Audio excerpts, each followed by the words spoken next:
Hello guys, good morning. Welcome back on फॉर्मा educational hub. ये जो लेक्चर है इसके अंदर हम लोग एंड गेट के लिए DL circuit, DTL circuit and TTL circuit को स्टडी करेंगे। तो पहले हम लोग डीएल सर्किट से स्टार्ट करेंगे for the end gate.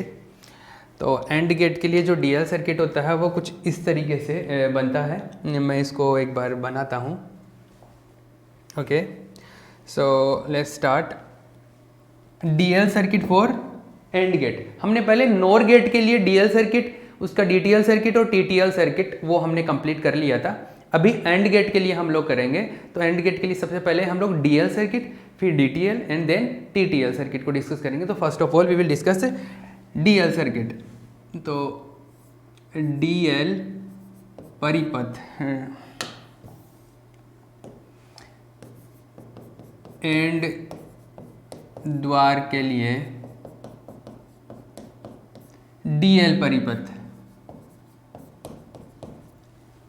DL circuit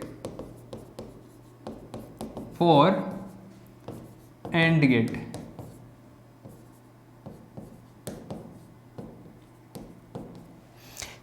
अभी आपको ये तो पता चल गया कि डीएल सर्किट का क्या मतलब होता है। डीएल सर्किट का मतलब मैंने पहले भी बता दिया है आपको। डीएल का मतलब, डी का मतलब होता है डायोड, एल का मतलब है लॉजिक। मतलब ये डायोड की हेल्प से बनाएंगे हम लोग। किसकी हेल्प से? डायोड की हेल्प से। चलो, तो डायोड की हेल्प से हम लोग एक एंड गेट बनाएंगे जिसको हम लोग डीएल सर्किट बोलेंगे। तो इसका वो जो जनरल इन्फॉर्मेशन होता है ना, स्टार्टिंग में एक आधी लाइन लिखनी पड़ती है हमारे को थ्योरी की, तो वो लिख देना आप कि डायोड की हेल्प से जो एंड गेट का सर्किट बनेगा that is DL circuit for AND gate. Simple सी बात है कि जब डायोड की सहायता से हम लोग एंड गेट का परिपथ बनाते हैं तो उसको क्या बोलेंगे? ये डीएल परिपथ फॉर एंड गेट है ना। तो लिख लो, पहले एक लाइन लिख लो।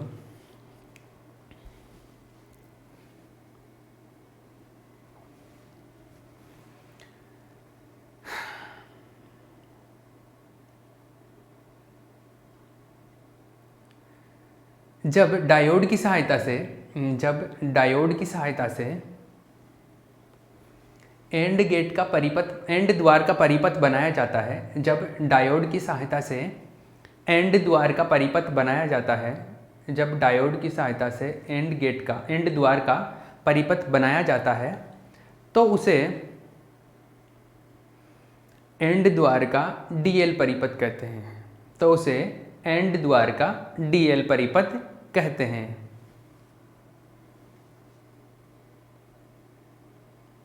The circuit made with the help of diodes, the circuit made with the help of diodes, the circuit made with the help of diodes, the circuit made with the help of diodes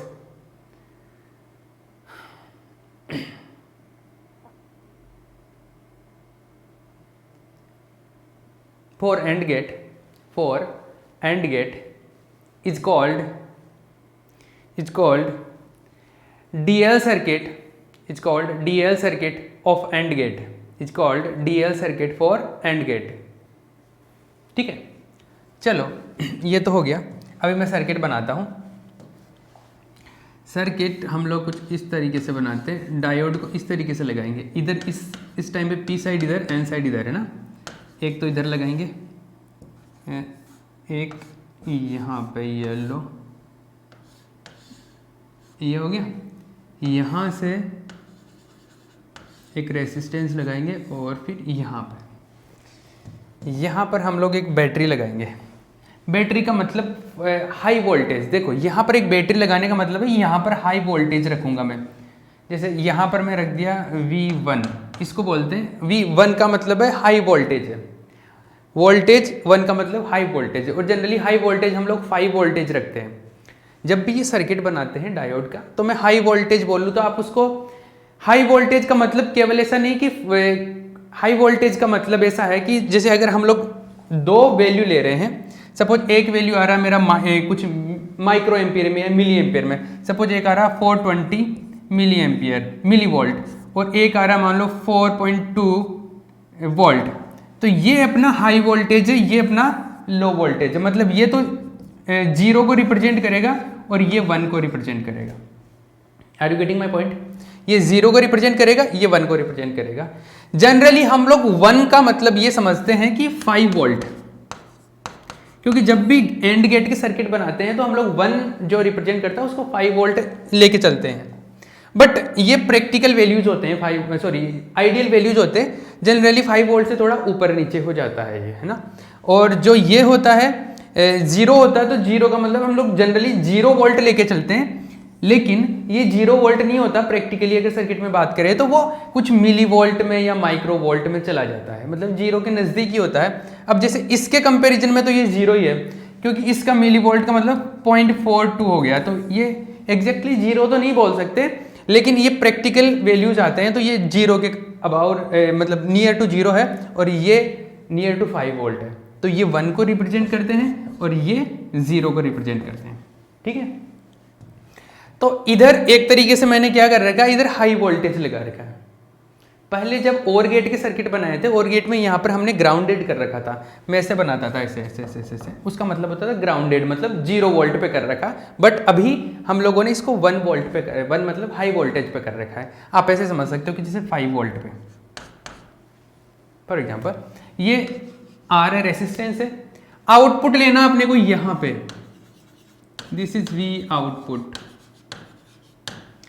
we output का मतलब हो गया इस resistance के ऊपर जो voltage drop होगा, किस तरीके से क्या होगा वो, मतलब यहां पे जो वोल्टेज पहुंचेगा, आप तो ये समझ लो, यहां पे जो वोल्टेज पहुंचेगा वो होगा वी आउटपुट। क्लियर? अभी इसको हटा देता हूं मैं। चलो आगे बात करते हैं। ये ए पॉइंट है, ये बी पॉइंट है, दो इनपुट है, दो निवेशी बिंदु है, ये दो इनपुट है। दीज आर टू इनपुट्स, निवेश है ये, है ना। ये आउटपुट हो गया, निर्गममान, निर्गत, ठीक है। अब चलो वही अपने पास तो 4 कंडीशन है, तो 4 कंडीशन है, तो उन 4 कंडीशन को फॉलो करते हैं। Let's do it. हाँ देखो, फर्स्ट कंडीशन केस 1। केस 1 क्या होता है? केस 1 वही, जब दो, पहली कंडीशन को हम लोग थोड़ा डिटेल में बात करते हैं, बाकी की कंडीशंस को फिर हम लोग, क्योंकि लॉजिकली पता चल जाता है तो इतना लिखने का जरूरत नहीं पड़ता, उनको जो है सिंबल से हम लोग एक्सप्लेन कर देते हैं। तो जब दोनों निवेश क्या हो, हाई वोल्टेज पे हो, उच्च वोल्टता पे हो, when both the inputs are high, जब दोनों, सॉरी इनपुट्स हाई नहीं, लो बोल देता हूं मैं एक बार, लो, जब दोनों निवेश निम्न वोल्टता पर हो, निम्न वोल्टता पर हो, ठीक है। देखो बात समझिए, जब दोनों निवेश निम्न वोल्टता पर हो, जब दोनों निवेश निम्न वोल्टता पर हो तो क्या होगा, मतलब ए भी 0 हो एंड बी इज ऑल्सो 0, दोनों क्या करने हैं, 0 करना है। अब बात समझना, धीरे धीरे मैं एक एक चीज़ को आसानी से बताऊंगा, तो ध्यान से इसको समझ लेना, बर्डन लेने की ज़रूरत नहीं है। हो सकता है कि ये सर्किट किसी को डिफिकल्ट लगे, लेकिन ये डिफिकल्ट है नहीं अगर लॉजिकली ध्यान में रखोगे ना, because these are logic circuits. तर्क है इनके पीछे, तार्किक द्वार है इनके पीछे, हर एक आउटपुट या इनपुट होता है उसके पीछे एक लॉजिक होता है। तो आपको लॉजिक अगर माइंड में क्लियर रहेगा तब आपको अच्छे से समझ में आएगा, और आपका लॉजिक क्लियर नहीं है ना, तो आप इसको कितना ही रट लो, आपको ना तो याद होगा ना समझ आएगा, ठीक है। तो इसके लॉजिक जो मैंने पहले सिखा रखे हैं वो लॉजिक क्लियर होने चाहिए, ठीक है। अब देखो दोनों 0 कर दिए मैंने, ये भी 0 ये भी 0, चलो ठीक है, ये 0, दिस इज ऑल्सो 0। यहाँ पर कितना है, हाई वोल्टेज है, इधर कितना है, लो वोल्टेज है। अब समझो बात को, इधर ये भी क्या है, पी साइड है, this is also P side of diode, this is an side of diode, ठीक है। तो पी की तरफ तो हाई वोल्टेज कनेक्टेड है, उच्च वोल्टता है, समझ आ रहा। ये हाई वोल्टेज है ना, जैसे 5 हाई वोल्टेज को मैं 5 वोल्ट बोल देता हूँ एक बार के लिए, हाई वोल्टेज को 5 वोल्ट, 5 वोल्ट एग्जाम्पल के तौर पर लेते हैं, जरूरी नहीं 5 वोल्ट ही हो। मैंने अभी बताया था कि हाई वोल्टेज और लो वोल्टेज का क्या मीनिंग है, तो वो सेट हो गया होगा माइंड में। बट ये अगर है तो मतलब इधर हाई वोल्टेज है, मतलब इसको 5 वोल्ट एक बार ले लो, तो ये 5 वोल्ट है, तो P की तरफ तो 5 वोल्ट है और N की तरफ क्या है 0 वोल्ट है। इसका मतलब P की तरफ हाई वोल्टेज है और N की तरफ लो वोल्टेज है, तो ये दोनों फॉरवर्ड बाइस में रहेंगे। ये बात क्लियर है? चलो इतनी बात समझ आई तो इस बात को लिख लेते हैं। इसको डायोड D1 बोल दूं मैं, इसको डायोड D2 बोल दूं, इसको इसमें करंट I1 बोल देता हूँ, इसमें करंट I2 बोल देता हूँ, इसमें जो करंट है वो I करंट है, राइट। चलो सिंपल सी बात है, ये अपनी मर्जी से बना रहा हूँ मैं ये कि करंट ये हो सकता है, ये हो सकता है, जो भी होगा हो जाएगा। तो डायोड, दोनों डायोड कैसे रहेंगे फॉरवर्ड बाइस में, और दोनों फॉरवर्ड बाइस में रहेंगे तो दोनों में से करंट फ्लो होगा, मतलब ना तो ये जीरो होगा ना ये जीरो होगा, ना ये जीरो है ना ये जीरो, तो यही तो करंट दोनों में आ रहा है, तो मतलब ये भी जीरो नहीं है। तो क्या क्या चीजें समझ आई? ये दोनों फॉरवर्ड बाइस में रहेंगे, दोनों फॉरवर्ड बाइस में रहेंगे तो I1 I2 दोनों ही जीरो नहीं होंगे, ये जीरो नहीं है तो ये तो इधर से ही तो आ रहा है, तो ये I भी जीरो नहीं होगा। इतना रास्ता क्लियर है अपने पास में, एक एक स्टेप पे चलो, है ना। तो चलो, अतः दोनों डायोड D1 एंड D2 अग्रबाइस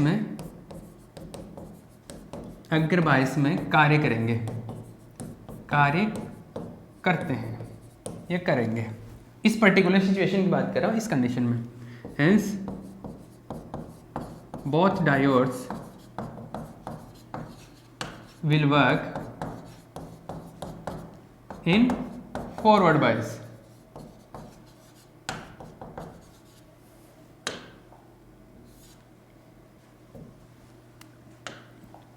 ठीक है, फॉरवर्ड बाइस में होगा तो I1 भी जीरो नहीं होगा एंड I2 भी जीरो नहीं होगा, दोनों ही जीरो नहीं होंगे। और I1 I2 जीरो नहीं होगा तो I1 I2 तो ये इसका ही तो दो पार्ट हो रहे हैं, तो मतलब I भी जीरो नहीं होगा, तो I भी जीरो नहीं होगा। Hence I is also not equal to zero. इतनी बात समझ आ गई कि I भी जीरो नहीं होगा। चलो ठीक है, इतना समझ आया कि I जीरो नहीं होगा। अब I जीरो नहीं होगा तो यहाँ पर करंट फ्लो होगा, है ना। करंट फ्लो होगा तो यहाँ पर वोल्टेज ड्रॉप होगा, डेफिनेटली ड्रॉप होगा। यहाँ पर वोल्टेज क्या ड्रॉप होगा? देखो, इधर से करंट फ्लो होगा। हम लोग इन डायोड्स को जनरली आइडियल मान के चलते हैं, आइडियल होते नहीं है। प्रैक्टिकली बात करें तो आइडियल नहीं होंगे, जैसे अभी सॉफ्टवेयर में यूज करेंगे तो वहाँ पे आइडियल डायोड नहीं है, बट हम लोग यहाँ पर जो कैलकुलेशन है उसके लिए आइडियल मान के चल रहे हैं। इनको आइडियल मानने का मतलब है कि इन पर कोई वोल्टेज खर्च नहीं होगा, ये आइडियल मतलब इनका रेसिस्टेंस जीरो है। तो करंट जो भी आएगा, इधर से करंट फ्लो होगा तो इधर से भी फ्लो हो जाएगा और इधर से भी फ्लो हो जाएगा। तो मतलब जो करंट होगा वो एक तरीके से ऐसे होगा, करंट आएगा इधर से फ्लो होकर आई करंट आएगा, इधर आएगा, दो पार्ट में डिवाइड होगा। इधर डायोड है, डायोड पे तो कोई करंट फ्लो नहीं होगा, तो डायरेक्ट इसको डायोड को फॉरवर्ड बायस में है तो इस तरीके से हम लोग जोड़ देते हैं, इसको ऐसे लिख देते हैं ना, ये भी ऐसे हो जाएगा इस तरीके से, तो दोनों में करंट फ्लो हो जाएगा। इस पे वैसे रेसिस्टेंस होता तो थोड़ा थोड़ा वोल्टेज यहाँ पे भी खर्च होता है, लेकिन आइडियली बात करूँ, अगर आइडियली बात करूँ तो इन दोनों डायोड का बनाया मैंने, तो दोनों डायोड पे कोई वोल्टेज खर्च नहीं होगा। तो पूरा जो वोल्टेज होगा यहाँ का, जैसे 5 वोल्ट है, हाई वोल्टेज है, तो 5 वोल्टेज जितना भी लगाओ, तो जनरली 5 वोल्ट बोलूँ, 5 वोल्ट पूरा का पूरा यहाँ पे ड्रॉप हो जाएगा, पूरा का पूरा 5 वोल्ट यहाँ पे ड्रॉप हो गया, पूरा का पूरा 5 वोल्ट ड्रॉप यहाँ हो गया, तो यहाँ पे कितना पहुँचा, यहाँ पे कितना पहुँचा, 0। तो करंट फ्लो हो रहा है तो पूरा वोल्टेज यहीं पे ड्रॉप हो जाएगा, यहाँ पे कितना पहुँचेगा, 0 वोल्ट है। या अगर इनका कुछ रेसिस्टेंस है तो थोड़ा सा वोल्टेज यहाँ पे पहुँचेगा, जैसे मिली वोल्ट में कुछ, जैसे 420 मिली वोल्ट, 700 मिली वोल्ट, तो थोड़ा सा वोल्टेज यहाँ पहुँचेगा, मतलब वो लो वोल्टेज है एक तरीके से। अब मैं सही तरीके से बताऊँ तो दैट इज लो वोल्टेज, मतलब 0 है वो। तो यहाँ पर क्या मिलेगा अपने को, आउटपुट पे क्या मिलेगा, 0। आई करंट 0 नहीं है, करंट फ्लो हो जाएगा तो वोल्टेज यहाँ पे ड्रॉप हो जाएगा, यहाँ पे क्या मिलेगा, 0।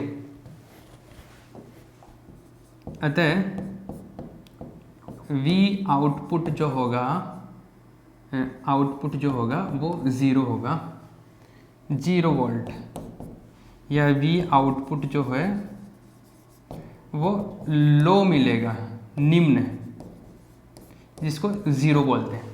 ये तो 0 वोल्ट है और ये 0 का मतलब है 0 1 1 0 1 0 1 0, वो वाला 0 है ये, ठीक है। तो ये पहली कंडीशन आ गई। पहली कंडीशन में हमने 0 0 रखा तो क्या मिला मुझे, जीरो मिला। एंड गेट में ऐसा ही होता है। चलो एक कंडीशन तो होगी। अब बाकी केसेस है ना, उनको मैं फटाफट कर देता हूँ, है ना। इनमें इतना डिटेल नहीं लिखेंगे, एक बार टाइम का आइडिया ले लेते हैं। तो देखो अभी जो बाकी के 3 केस बचे ना, उनको डायरेक्ट कर देता हूँ मैं। केस 2 में क्या होता है, if a is equal to 0 and b is equal to 1, ये दोनों हैं। तो देखो कौन फॉरवर्ड में होगा कौन रिवर्स में होगा, ये चेक करना है सबसे पहले। ये 0 है, ये 0 है, तो ये 0 है, इसके n पे 0 है, p पे कितना है 5 वोल्ट, ये तो कनेक्टेड ही है ना। तो p की तरफ तो हाई वोल्टेज है, n की तरफ लो वोल्टेज है, तो ये तो फॉरवर्ड वाइस में हो गया। लेकिन ये देखो b पर 1 है, 1 होने का मतलब है, b पर 1 होने का मतलब है इधर भी 5 वोल्ट है, इधर भी 1 है, इधर भी हाई वोल्टेज है और इधर भी हाई वोल्टेज है। मतलब इधर भी जैसे 5 वोल्ट है और इधर भी 5 वोल्ट है, p की तरफ भी 5 वोल्ट, n की तरफ भी 5 वोल्ट, p की तरफ भी 5 वोल्ट, n की तरफ भी 5 वोल्ट, मतलब दोनों पर बराबर वोल्टेज है, बराबर वोल्टेज है, तो करंट फ्लो नहीं होगा। तो मतलब एक तरीके से ये रिवर्स में हो गया, ये रिवर्स में हो गया, तो ये करंट फ्लो नहीं होगा, ये 0 होगा। ये फॉरवर्ड में होगा तो ये करंट फ्लो होगा, तो ये करंट जो है वो इधर से आएगा, तो ये 0 नहीं होगा, ये 0 होगा। तो देखो डायोड D1 अग्र बायस में होगा, अतः D1 अग्र बायस में है,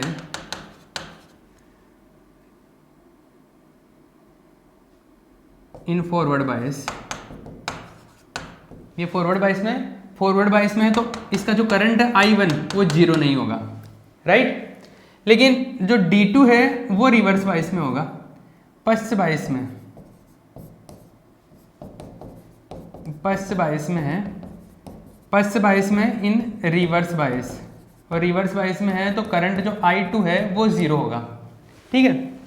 तो देखो अपने को ये समझ में आया कि इधर से जो करंट आएगा वो इधर से निकल जाएगा। I1 0 नहीं है, ये 0 है, तो ये 0 है, तो ये तो पूरा ही पोर्शन हट गया, इसका कोई मतलब नहीं है यहाँ पे, है ना। ये केवल ये बचा, एक सेकेंड, केवल ये बचा, कौन सा, ये इधर से, है ना। तो इधर जो करंट फ्लो हो रहा है वो इधर से आएगा, तो I भी 0 नहीं होगा, I 0 नहीं होगा, मतलब इधर से करंट फ्लो हो जाएगा, तो I भी 0 नहीं है, अतः I भी 0 नहीं होगा। और I 0 नहीं होगा, इससे क्या हो रहा है, I 0 नहीं होगा तो इधर से करंट फ्लो हो जाएगा, इधर से करंट फ्लो हो जाएगा तो यहाँ पर वोल्टेज ड्रॉप हो जाएगा।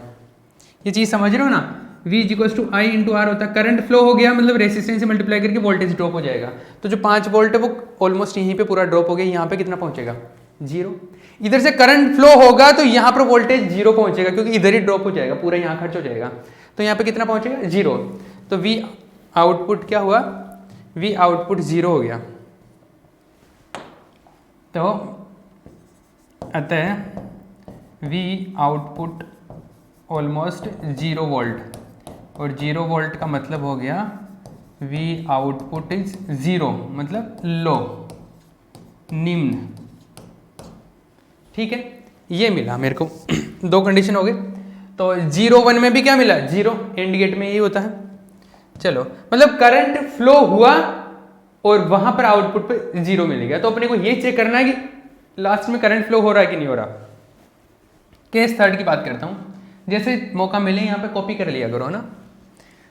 Third case, second last case, case 3, if A = 1 and B = 0। ये जो केस होगा इस केस का उल्टा होगा सेकंड का, क्योंकि उसमें B पे 1 था और A पे 0 था, तो उसका जस्ट उल्टा होगा। तो देखो A पे 1 है, A के ऊपर 1 है, यहां पर भी 1 है और यहां पर भी 1 है, दोनों पे 1 है, यहां पर भी 1 है और यहां पर भी 1 है, मतलब P की तरफ भी 1 है हाई वोल्टेज है, N की तरफ भी 1 है हाई वोल्टेज है, दोनों तरफ हाई वोल्टेज, इक्वल वोल्टेज। तो इस पे क्या होगा, दोनों तरफ इक्वल वोल्टेज आ गया डायोड के, तो डायोड फॉरवर्ड में नहीं रहेगा, रिवर्स में चला जाएगा। ये रिवर्स में मतलब I1 0 हो गया, बात समझ में आई, इधर करंट फ्लो नहीं होगा, ये रिवर्स में चला गया, पश्च बायस में हो गया। ये इधर तो 0 है, इधर 0, इधर 1 है, तो ये फॉरवर्ड में रहेगा, ये फॉरवर्ड में रहेगा तो करंट फ्लो होगा। चलो ठीक है, I2 फ्लो होगा इस बार, I1 फ्लो नहीं होगा। तो देखो, तो अतः डायोड D1 जो है, D1 रिवर्स बायस में चला गया, पश्च बायस में, और पश्च बायस में जाने की वजह से क्या हुआ, I1 क्या हो गया, 0 हो गया, I1 करंट 0 हो गया। और D2 जो है, D2 फॉरवर्ड बायस में रहेगा, अग्र बायस में रहेगा, ये अग्र बायस में है। और अग्र बायस का मतलब हो गया कि I2 not equal to 0, I2 0 नहीं होगा। और I2 0 नहीं होगा, एक करंट फ्लो हो गया, दोनों करंट फ्लो हो जाए या एक करंट फ्लो हो गया, तो एक करंट अगर I2 0 नहीं है तो मतलब ये आ तो इधर से ही रहा है, मतलब I भी 0 नहीं होगा। और I 0 नहीं हुआ मतलब इधर से करंट फ्लो हो गया, और इधर से करंट फ्लो हुआ तो यहाँ पे पूरा वोल्टेज ड्रॉप हो गया, यहाँ पे 0 पहुंचा, तो current I is not equal to 0, और यहाँ पे क्या मिल जाएगा, 0 वोल्ट। इस लॉजिक को अच्छे से समझ लेना। कई लोग तो ये लेके कंफ्यूज होते रहते हैं कि अरे करंट फ्लो हो गया तो फिर तो वोल्टेज तो 0 होना ही नहीं चाहिए। बट आप ये सोचो कि वोल्टेज मेजर कहाँ पे कर रहे हैं, that is very important. Measurement कहाँ पे करें, कहीं ना कहीं तो वोल्टेज 0 होगा, कहीं ना कहीं हाई वोल्टेज भी होगा, बट मेजरमेंट कहाँ कर रहे हैं उस बात पे डिपेंड कर रहा है कि 0 होगा कि नहीं, इस बात पे नहीं है कि करंट फ्लो हो रहा है कि नहीं हो रहा। तो करंट फ्लो हो रहा है तो वहां पर हाई वोल्टेज होगा कि लो वोल्टेज हो रहा है, वो इस बात पे डिपेंड करेगा कि हम लोग मेजरमेंट कहाँ करें, मापन कहाँ कर रहे हैं, वोल्टेज आउटपुट वोल्टेज ले कहाँ पे रहे। क्लियर, चलो।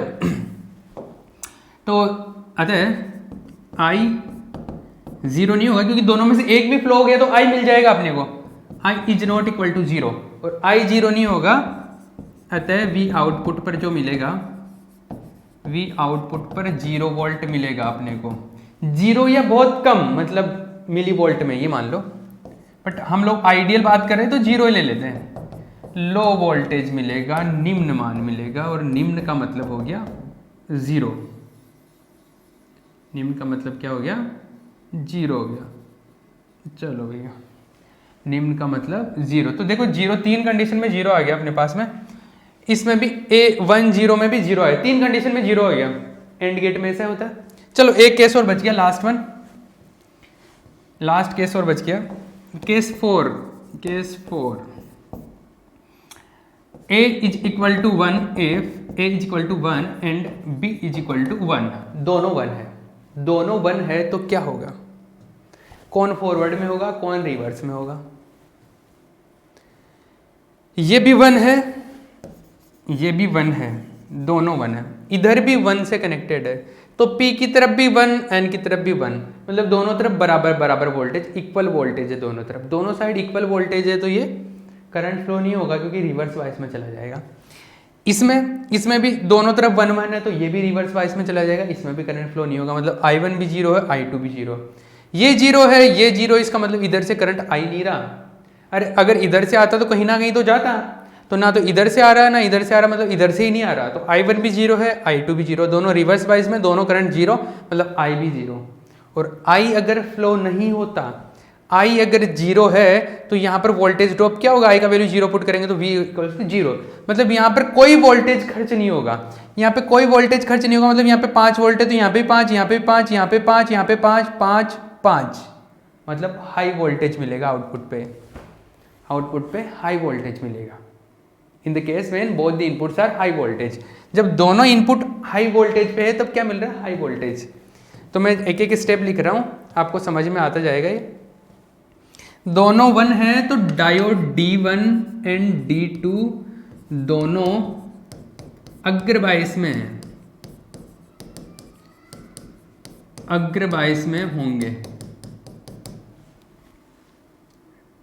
Diode D1 and D2 both are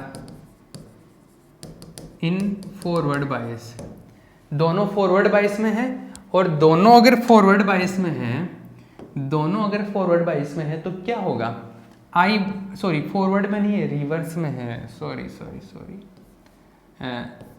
अरे करंट तो फ्लो ही नहीं हो रहा है ना, पश्च बायस में है दोनों, ये रिवर्स बायस में है, तो दोनों रिवर्स बायस में है तो क्या होगा, ना तो I1 फ्लो होगा, I1 भी 0 होगा एंड I2 भी 0 होगा, दोनों ही फ्लो नहीं होंगे, और दोनों ही करंट फ्लो नहीं होंगे तो उधर से I भी नहीं आएगा, अतः I is also equal to 0, और I 0 होगा तो वहां पे वोल्टेज ड्रॉप नहीं होगा तो आउटपुट पे हाई वोल्टेज मिलेगा, अतः V आउटपुट पे हाई वोल्टेज मिलेगा, उच्च मान मिलेगा, मतलब 1 मिलेगा। ठीक है, ये है बात, क्लियर हो गया। इसकी ट्रूथ टेबल बनाए, ट्रूथ टेबल देखो सत्य मान, देखो किसी को अगर इसमें प्रॉब्लम चल रही है कि सर ये समझ नहीं आ रहा, तो आप एक काम करो, जो मैंने लॉजिकली पहले जो सीन बताया है ना, मतलब और गेट वाला लॉजिक, तो उसी टाइप से काम में ले रहा हूं ना मैं। तो एक टाइप के सर्किट को अच्छे से समझ लो, अगर वो लॉजिक क्लियर हो गया ना, तब तो ये भी समझ आ जाएगा। अगर किसी को एक टाइप के सर्किट भी समझ नहीं आ रहे ना, तो फिर इसका मतलब है कि उसका लॉजिक क्लियर नहीं है। तो पहले लॉजिक को अच्छे से क्लियर कर लो, फिर भी किसी को डाउट आए तो मेरे से पूछ लो, ठीक है। सत्यमान सारणी, ट्रूथ टेबल,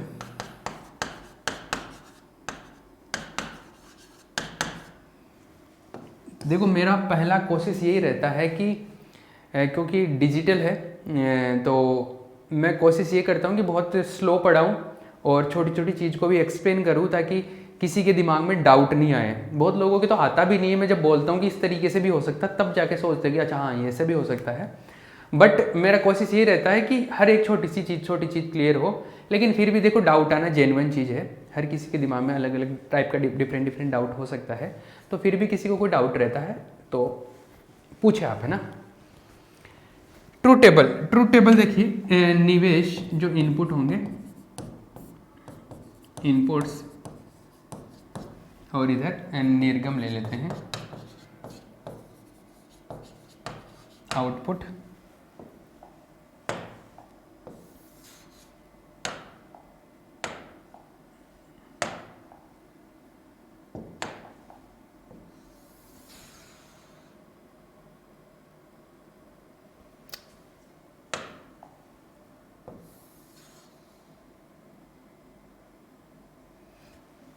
ठीक है,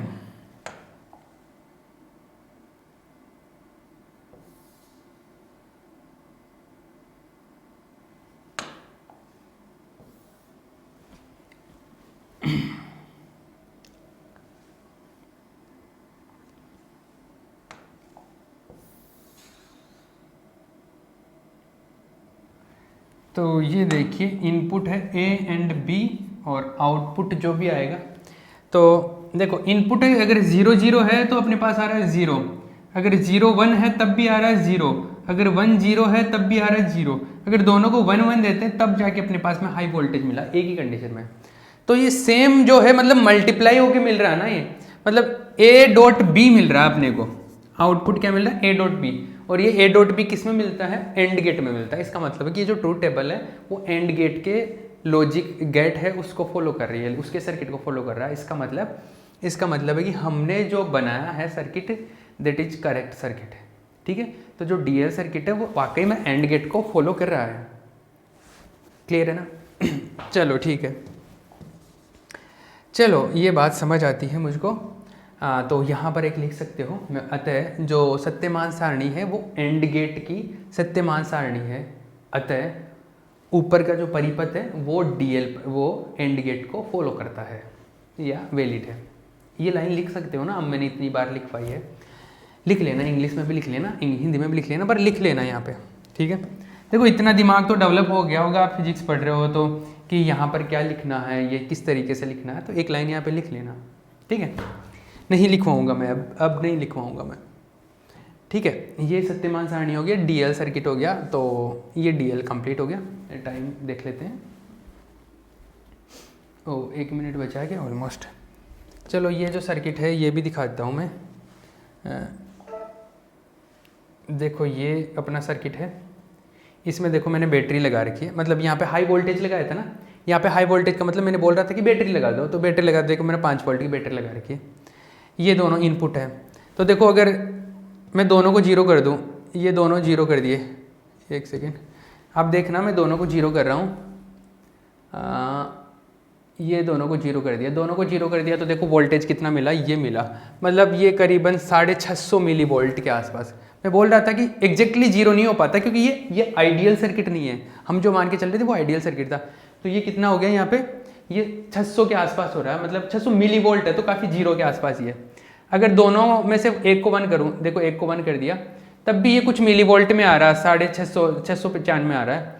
दोनों को 1 कर दूँ, तो देखो 5 वोल्ट आ गया, दोनों को 1 करने पे 5 वोल्ट आ रहा है। तो मतलब ये सर्किट फॉलो हो रहा है, क्लियर है। ये चीज़ें वैसे तो अभी मेरे को ये सॉफ्टवेयर दिखाने की जरूरत नहीं पड़ी।